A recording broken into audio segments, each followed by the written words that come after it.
Hello everyone, myself Dr. Rajesh Zawde, Assistant Professor, DG College of Commerce Satara.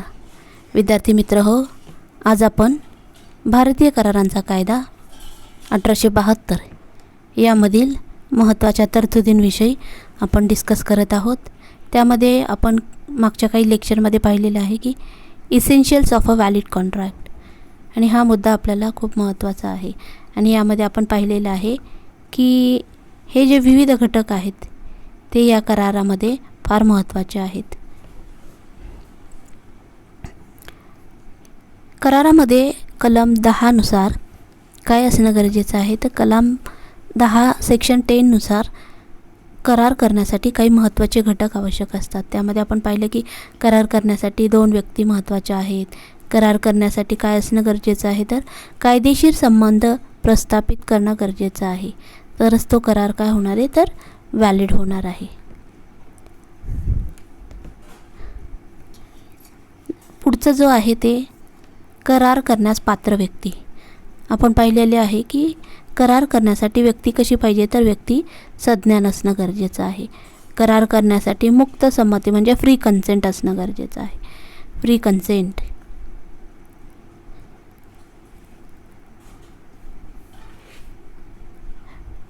Free कन्सेंटमध्ये दोन्ही व्यक्ती किंवा दोन्ही पार्टीची स्वेच्छेने त्यांनी संमती देणं गरजेचं आहे. आणि ही संमती कुठलाही बलप्रयोग, अनुचित प्रभाव, कपट, असत्य विधान किंवा चूक असं काही केलं नाही पाहिजे, तरच काय होणार आहे, हा महत्त्वाचा घटक ठरणार आहे व्हॅलिड कॉन्ट्रॅक्ट होण्यासाठी.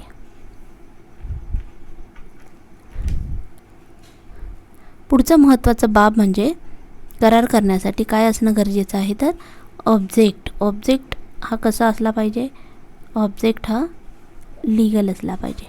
ऑब्जेक्ट कसा पाहिजे, कायदेशीर ऑब्जेक्ट असणं गरजेचं आहे. उद्देश कराराचा हा कायदेशीर असणं गरजेचं आहे. त्या ठिकाणी काय नसावं, तर फसवणूक करणारं नसावं. कायद्याने प्रतिबंध केलेले कृत्य करू नये. कायद्याच्या तरतुदीचा भंग करू नये. असा जर उद्देश असेल तरच तो काय होणार आहे, योग्य करार ठरणार आहे. आणखी त्यामध्ये आपण काय पाहत आहोत, तर करार करण्यासाठी कुठल्याही मालमत्तेला धोका निर्माण नाही झाला पाहिजे. अनैतिक अथवा सामाजिक धोरणाविरुद्ध कुठलाही असा उद्देश नसावा. महत्त्वाचा आणखी एक काय पाहत आहोत आपण, एक महत्त्वाचा घटक म्हणजे कायदेशीर प्रतिफळ. कायदेशीर प्रतिफळ याला काय म्हटलं जातं, तर कन्सिडरेशन.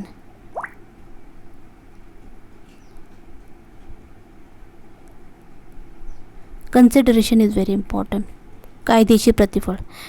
कायदेशीर करारासाठी जसे ठरावाचे उद्दिष्ट हे कायदेशीर असावे लागते, त्याप्रमाणे प्रतिफळ देखील कायदेशीर असले पाहिजे. म्हणजे इल्लीगल कन्सिडरेशन नको आहे. तर कसं असणं गरजेचं आहे, तर कायदेशीर, कायद्याने जे योग्य ठरवलेलं आहे त्यानुसारच काय केलं जावं, तर जे काही करार असणार आहे त्याचं प्रतिफळ असणं गरजेचं आहे.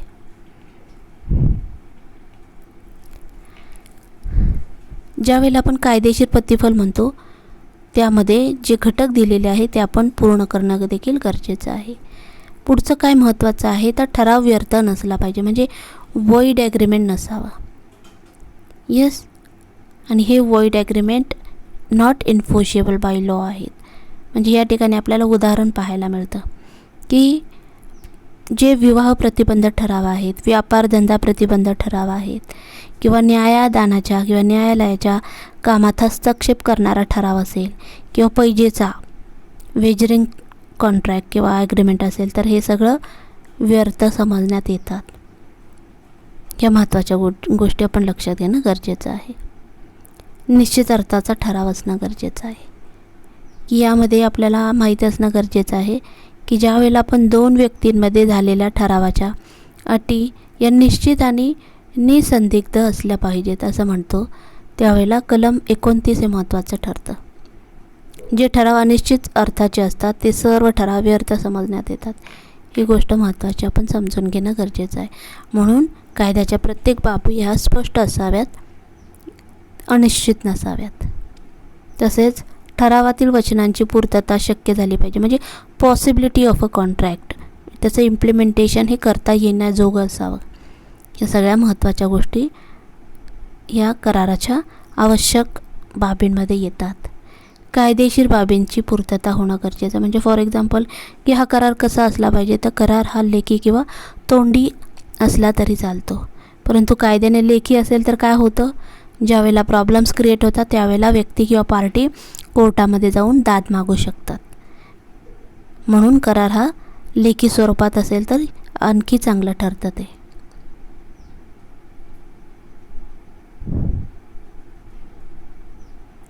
आता महत्त्वाचं काय आपल्याला इथे लक्षात घेणं गरजेचं आहे विद्यार्थ्यांनो, या महत्त्वाच्या गोष्टी आहेत की कायदेशीर कराराची आवश्यक अटी काय आहेत.